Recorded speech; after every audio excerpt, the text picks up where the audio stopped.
talk time. Welcome back to the Real Talk with Myron Mitchell, and I have none other than Dr. Nahshon Nicks. And I said it right this time, right? Yes, sir. Okay, I made sure I said it right. Not Nahshon, but Nahshon Nicks. And we had a talk once before, but it was before I had my platform, and I asked you to come and bless my platform with your presence, and you agreed. So thank you, and I appreciate it. Thank you for the opportunity. Yes, sir. Yes, sir. Yes, sir. Mr. Nicks, last time we spoke, we spoke on mentorship.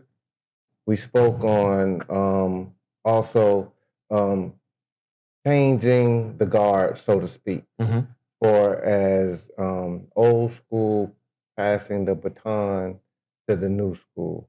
And that was something that was heard citywide. I heard it before, and I'm sure you heard it again. And maybe you can come and expound a little bit on what has transpired between that time and at the present. Great question. And when it comes to the changing of the guard, sometimes people feel that when their whole identity is built off of a position, that when they are no longer in that position, they're no longer relevant. Right. But I think Michael Irvin used it in such an eloquent way, right? He says, please do not retire my jersey, because what happens is that means nobody else can wear the jersey if you retire it. Right. He said, but I'm no longer playing ball. Right. But if another player puts on that jersey, they say, man, he's moving just like Michael Irvin. Right. He did it just like Michael Irvin. So even though I'm not in the jersey and my name is no longer on the jersey, by you not retiring it and putting it up, because once you put it up in the stands, it's like I fade away. But if somebody picks it up and puts it on, it's like I'm still playing, even though I'm not. Right. And I think that that is a beautiful way of looking at passing the baton to the next generation, because I work with people at all levels, all races, and from children 5 years old all the way up to senior citizens, right? But whenever I teach a lesson to a working adult, a college student, or a professional workshop, the same information that I'm putting out at a professional workshop is the same information I'm giving a 5-year-old. Right. And my thing is that hopefully somebody says, who taught you that? And they say, Dr. Nicks, or Coach Nitro, or something along that lines. And if I keep giving our present and future leaders what God gave me, I'll never die. Right. One other thing to ask about that, future leaders. I saw a post of yours encouraging our leaders to step up in ways that maybe you felt like they weren't stepping up in situations that were happening around town. And it seemed to be like nobody stepping up or even indicating that something was wrong or something needs to be done or a change needs to be made. Like, so do you feel as though that right now in Jacksonville that we need a strong leader, or do you feel like you know some leaders, but they're just not stepping up at the moment? All right. I'm going to have to use something I've said before. People can only perform to the level that they've been prepared. So I'm not asking someone to do something that they're not prepared to do. However, within certain cases, it requires a unique style or type of leadership.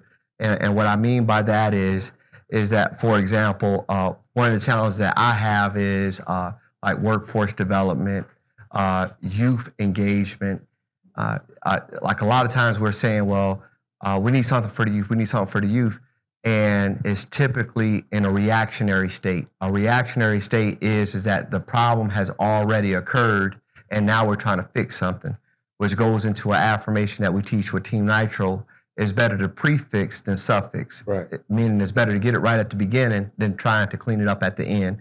And with that being said, for me, I'm all about prevention, being proactive and not reactive, but you don't know what type of leadership is needed if you're not even listening to what the people are saying or what your constituents are saying.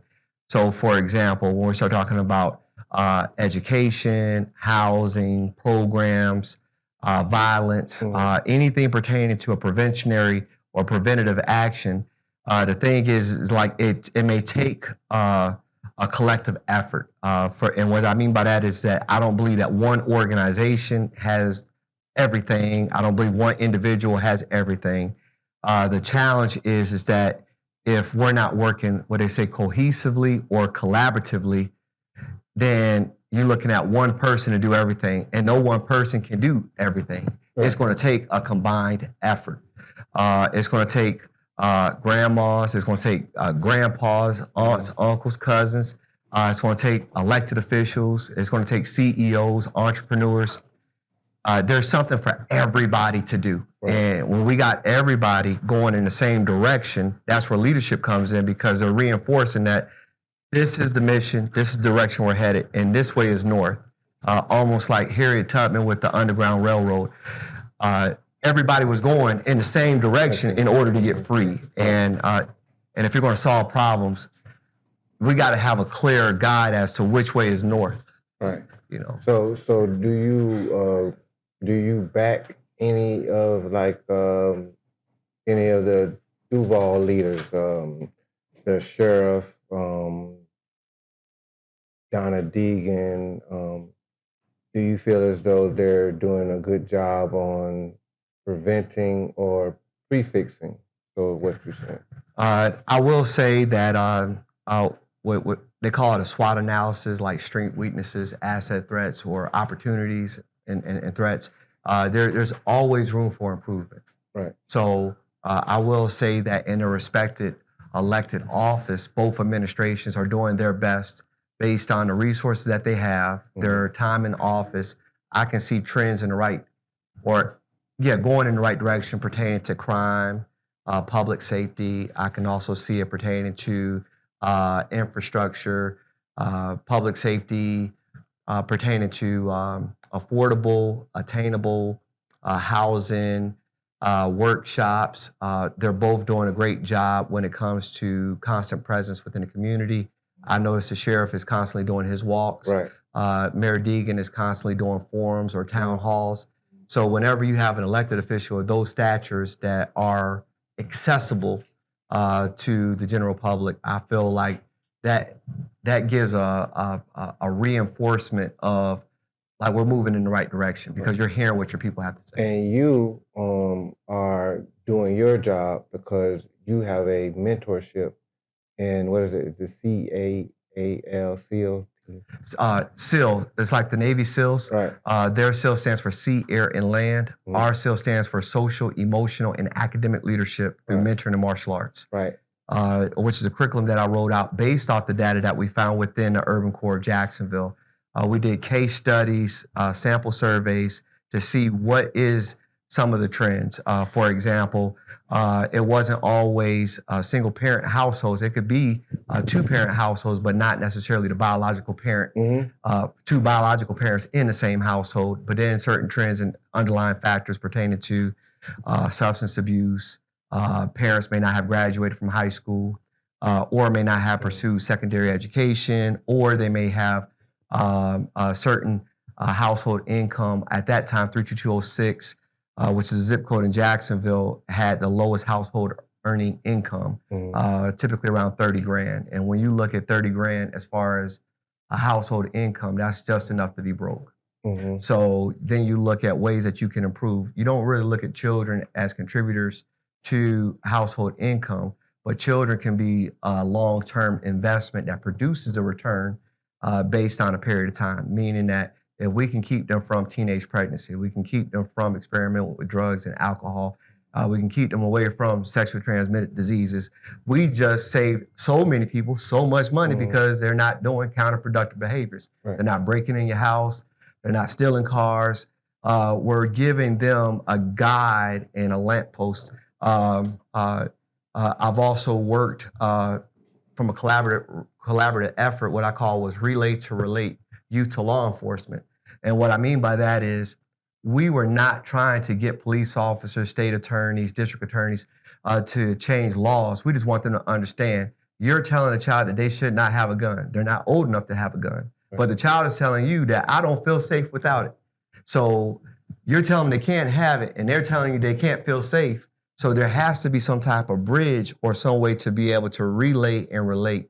And that alone helps to build healthy dialogue to say, well, what can we do pertaining to preventative measures? And then getting that information shared with elected officials. We do have issues that I think can be improved pertaining to law enforcement and local government pertaining to like city council, the mayor. And speaking on that, the last time you were here, I was asking you about you ran for school board and office, but you expressed to me that your goal was there were going to be 30-some schools shut down. Yes. And your goal was to put more attention on to that. And you got, what, 26 schools maybe stopped from getting shut down? There's only 7 instead? And we were able to slow down that process. So I said that to say, I spoke with Corrine, and I was speaking on your behalf on what is it that maybe he can do to get more out there or more popular, or to be able to touch the people in which they would know you and be able to vote, for you. And she gave me a little advice, and she said that maybe he need to join the caucus, the Democrats. What was that? What it is? The Black Caucus. Yeah. All right. Now, the Black Caucus is not necessarily the Democrat caucus. It's supposed to be nonpartisan. Okay. However, it typically is partisan. Right. And I'm open to any type of training and development. And where I'm at right now, all politics is local. Right. What I mean by that is when I go into the Rose IGA, when I go into the local Walmart, when I go into neighborhood stores, they're not asking me about what's going on in DC. They're asking me about red lights. They're asking me about safety. They're asking me about what's going on in the school. They're asking me about things that we deal with on a day-to-day basis. And with the Congressional Black Caucus, that is one way to be able to build a coalition on a federal level, and federal revenue and resources can have local impact, but however, it seems like it moves so slow from DC to Duval, and I do agree that they do have a lot of say and influence pertaining to what happens on a federal level. But when you start talking about day-to-day issues, you typically don't call your congressperson for something that's happening around the corner, and things of that nature. So. But they should work in tandem. You should be able to communicate with your state reps, state senators, as well as your Congress and Senate. Yeah, she was expressing to me about how it is that people at the beach can vote in Duval for mayors and Congress people, city councils, but people from Duval can't vote at the beach. Yes. In the words of Master Sergeant Tavares Bethel, we're not outnumbered, we're out-organized. Say that again one more time. We're not outnumbered, we're out-organized. And with that, you were talking about leadership again. If we can't work in tandem with churches, with community stakeholders, with local government, we're going to keep getting what we always got. I do believe voting is powerful, but civic engagement is more powerful than just voting. Right.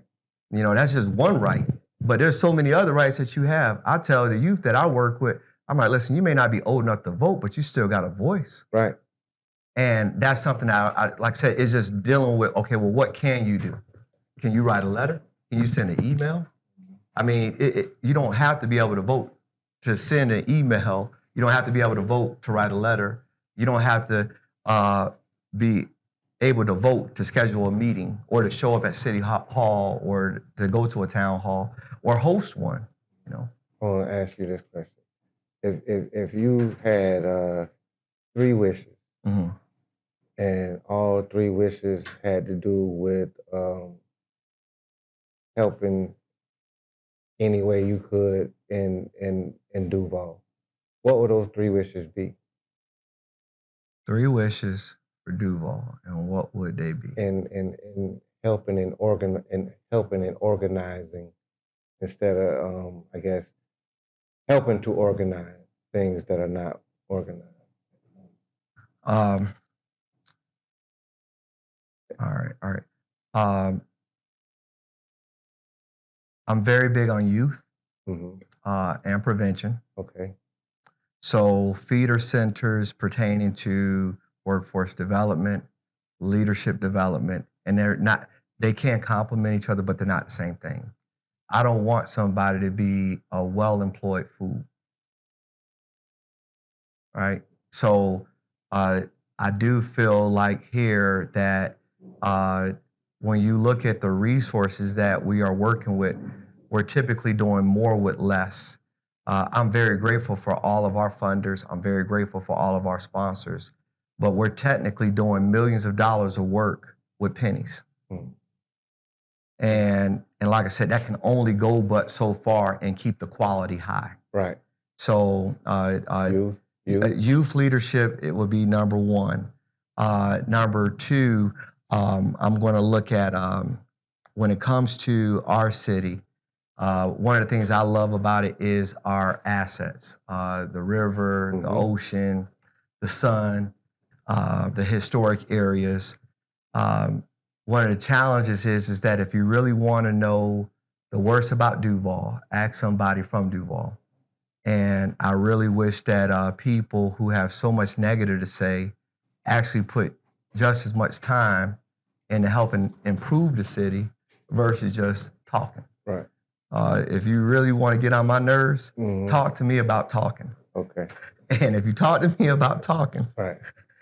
I can't, it's going to be a short conversation. Right. So, but I do believe that this city has so many assets that are under cultivated that I agree. that like there's no comparison whether you use Miami, Orlando, or Right. Tampa. I believe that uh, Duval is or Jacksonville is a city that rises with the sun. And I guess the third thing would be I would like to see Edward Waters play a bigger part in the city in all aspects, especially when it comes to educating those of African descent. I would like for it to be a little bit more proactive pertaining to education, training, and basically when you mention FAMU, if you talk to any alumni of FAMU, and I'm not calling them a cult. I'm just saying it's almost like a cult-like following. They're throwing up the and all this other type of stuff because it's a high level of camaraderie. When I graduated from Edward Waters, when I talk to other blacks, they're like, "Oh, you graduated from Kings Road University." Right. Yeah, so like when I feel like we don't always.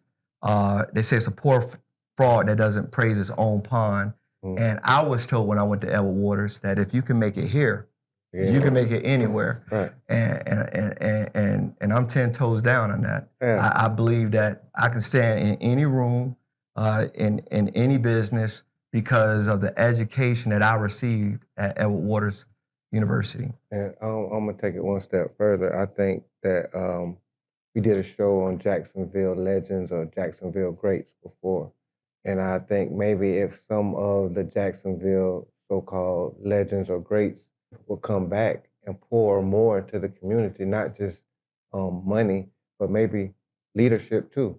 You know, maybe some of them could come back and take on.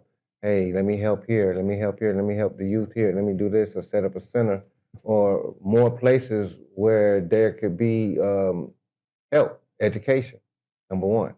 And that's what I think is missing too. I don't hear of too much of people coming back to Jacksonville and giving back to. Uh, so, and like platforms like this give opportunity for organizations like Team Nitro, organizations like Hills Network, an opportunity to kind of share our vision and mission. So that way, when folks are looking for organizations to give back to, they're not giving back to the same organizations over and over again. And I want to trail back because I don't know if my second thing was that clear, but youth resources. Number two, with the leadership aspect, uh, we have JU, UNF, FSCJ, Edward Waters. Um, it would be great to be able to have Jacksonville as an innovation hub. And when we start talking about innovation pertaining to technology, what they call advanced manufacturing, these are not things that I'm an expert at, but these are things and trends that I know are going to happen because we're a foreign trade zone. We have what you call opportunity zones. I-95 goes from Canada to Miami. I-10 goes from LA or the Pacific Ocean to the Atlantic Ocean. Both of those roads intersect right here. Mm-hmm. And we have every modality pertaining to shipping, receiving, airway, waterway, highway. It all comes through Duval. Right. But the resources are going everywhere but here. But here. And so that's a different type of organizational leadership that would have to be multifaceted, and it couldn't just be a Black thing because we don't have all the competencies to be able to pull that off. That's going to take a strategic partnership to be able to make that happen. Got a tough question for you. Mm-hmm. Okay, we were speaking off camera about your inner chi. Mm-hmm. When you get that glow, when you recover. When you have that, when Nahshon Nicks has that, what is actually going on? What's going right? What's everything that's going 100% right where you're just glowing and you just feel the energy? All right. So, all right. From a psychological perspective, you have a guy by the name of Abraham Maslow, and he calls that self-actualization. Self-actualization is when someone is operating at their highest self. Now, obviously, in martial arts and Eastern culture, they would say the inner chi, right? But technically, from a biblical perspective, it's not by power nor by might. We just have to give it to God because we say the gifts and the callings are without repentance. So, like I said, you can have people who are extremely gifted, and it's a God-given gift, whether they give God credit for it or not. But for me, if I'm operating at a very high level, it's because I moved Nahshon out the way.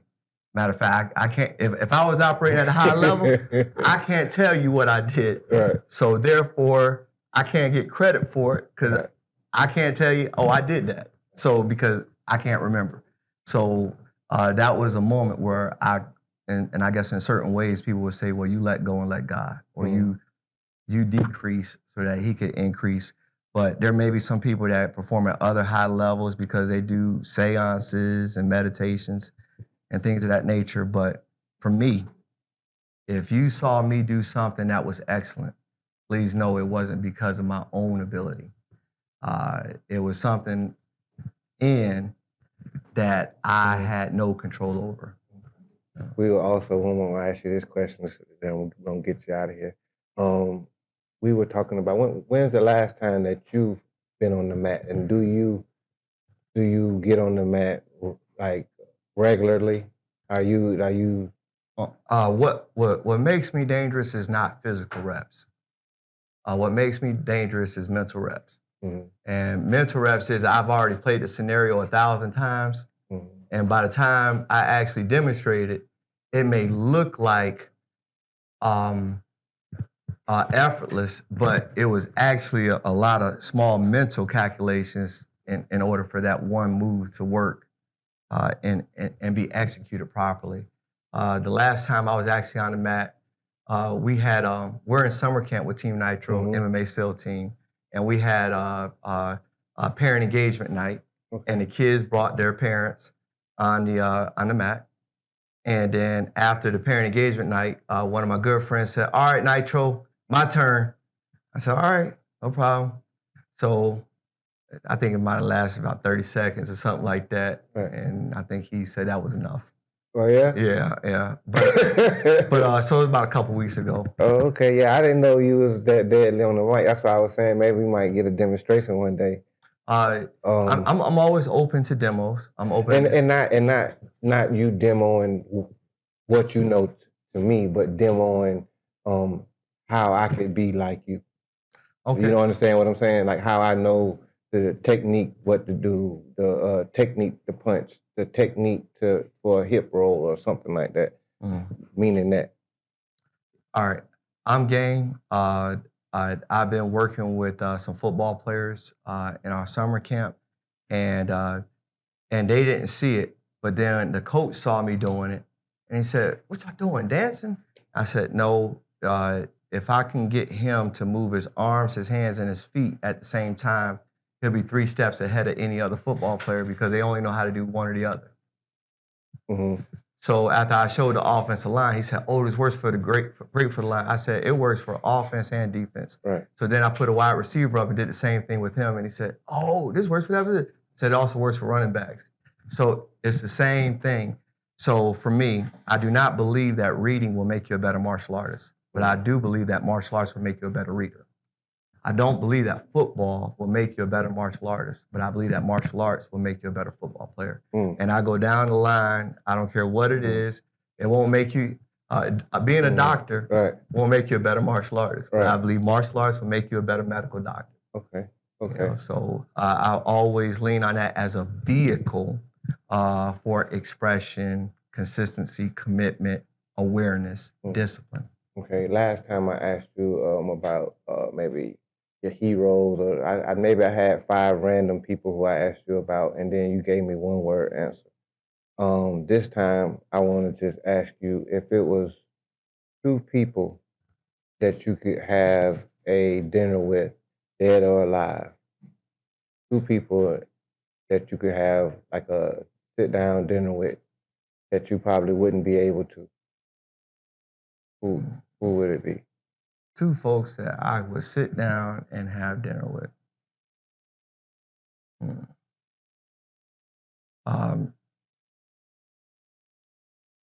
2 folks. I asked a question that Dr. Nahshon Nicks is hard to answer. That's hard, boy. Stumping him. I mean, like I said, I could throw some names out there, but when you say 2, it kind of gives you, you have to really make it concise to be able. Well, name, if you want to name maybe 3 or 4. Name some. Name up to 5. All right. 5 people that you would love to just have a sit down dinner with. My maternal grandfather, I never met him. I'd love to be able to sit down and talk with him. My biological father, I did meet him, but he passed before we could really have a heart-to-heart. My father's father, I would have loved to sat down with him. He passed before I was born. Then, like, big scope, I mean, I would love to be able to sit down with, like, Alexander the Great. I would love to be able to sit down with Bruce Lee. Okay. You know, like I said, I mean, then, like I said, it just depends on what it was that I was looking for at that time to say who I would like to sit down and talk with. But I can always go back and ask family members, can you tell me a little bit more about my father? Can you tell me a little bit more about my grandfather? Can you tell me a little bit, you know, and then at the same time, I can pull up YouTube videos, you know, to kind of like get a concise idea how Bruce Lee thought. And then, like I said, Alexander the Great, I can always go back to contemporaries around his time to kind of see what folks did write about his accomplishments and how he was able to conquer 3/4 of the known world at that time. I'm so glad that you came on and blessed us with your presence. You know, you're welcome to come on again, and if you know you do the Dr. Nahshon Nicks show and you want me to come a guest, you know I'm there. So appreciate you, and tell the people where they can find you. Yes, follow me online at Nahshon Nicks, NahshonNicks. You can also put in Google hashtag, you can get it too, and it's going to bring up all of my handles. You can also support our mission, which is building character and leadership through mentoring and martial arts by visiting www.teamnitromma.com, and get involved, partner with us, support us, and donate. Okay, and we're going to leave it in the words of Dr. Nahshon Nicks. Go ahead, tell us what we can do. Hashtag you can get it too. And lean in, tune in, and tap in.